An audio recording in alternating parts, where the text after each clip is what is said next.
Wartawan ini sedang merekam sebuah program. Tiba-tiba sesuatu di kejauhan menarik perhatiannya. Dia memutar kamera di sekitar, perlahan-lahan memperbesar, dan ia melihat percikan air di atas es. Sepertinya ada makhluk yang bersembunyi di bawahnya, tapi Mike belum mengetahuinya. Penemuannya telah menempatkan kota yang terisolasi ini perhatian dunia. Ketika wali kota tiba di tempat kejadian, Mike mengangkat kamera ke gua es. Ketika sesuatu muncul dari dalam air, Mike sedikit bingung. Mengapa Paus tetap berada di bawah lubang es? Alih-alih melanjutkan hidup, penduduk desa mengatakan kepadanya, tahun ini suhu telah mendingin dengan sangat cepat. Tilu 00 laut membeku dalam semalam. Paus tidak bisa berenang sejauh itu di bawah es. Jadi mereka harus tinggal di sini untuk tetap bernapas. Dan itu bukan yang terburuk. Dalam waktu 3 hari, lubang itu akan membeku. Dan kemudian keluarga 3 paus yang malang akan terperangkap di lautan es yang gelap dan mati. Saat itulah ayah paus muncul kembali. Dia tahu persis apa yang akan terjadi padanya, istri dan anak-anaknya. Tetapi dalam menghadapi kekuatan alam yang kejam, tidak ada yang bisa ia lakukan. Pada akhir malam, Mike tidak bisa melupakan ekspresi keputusasaan di mata ikan paus itu. Jadi ia mengedit rekamannya dalam semalam, dan mengirimkannya langsung ke New York.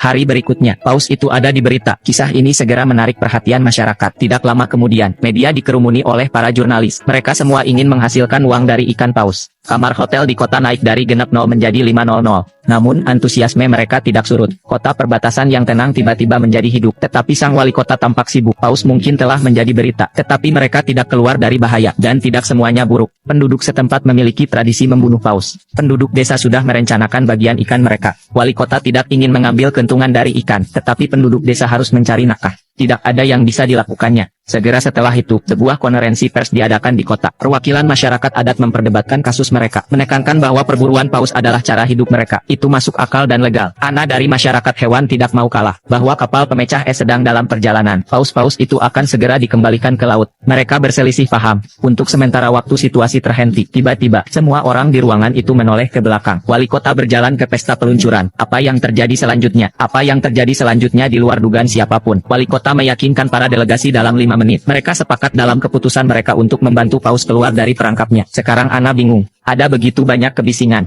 Bagaimana mereka bisa berubah pikiran secara tiba-tiba? Tetapi ia akan segera mengetahui. Ini tidak sesederhana yang dia pikirkan. Pagi-pagi keesokan harinya, para pria dan wanita siap untuk berangkat ke es di mana paus-paus itu. Atas perintah wali kota, para penduduk desa telah mengangkut taksi mereka. Perjalanan 7 km untuk genap 0 per kepala. Lakukan apa yang Anda suka. Tapi, meskipun kota ini sedang ramai-ramainya, wali kota membawa anak buahnya ke atas es lebih awal. Mereka menggandakan ukuran lubang, agar paus dapat bernapas lebih baik. Menyaksikan paus dengan gembira muncul dari air, dan wajah ini memiliki senyuman kekanak-kanakan di atasnya. Bahkan ia tidak punya pilihan selain membiarkan penduduk setempat merampoknya. Untuk menjaga agar paus tetap hidup, dia harus menemukan cara untuk menghasilkan lebih banyak uang bagi semua orang. Dengan sekelompok besar orang yang datang, keluarga paus tampak keluar dari bahaya. Ana percaya bahwa begitu pemecah es tiba, paus akan dapat melarikan diri. Tetapi masalah baru telah membunuh harapan paus untuk bertahan hidup.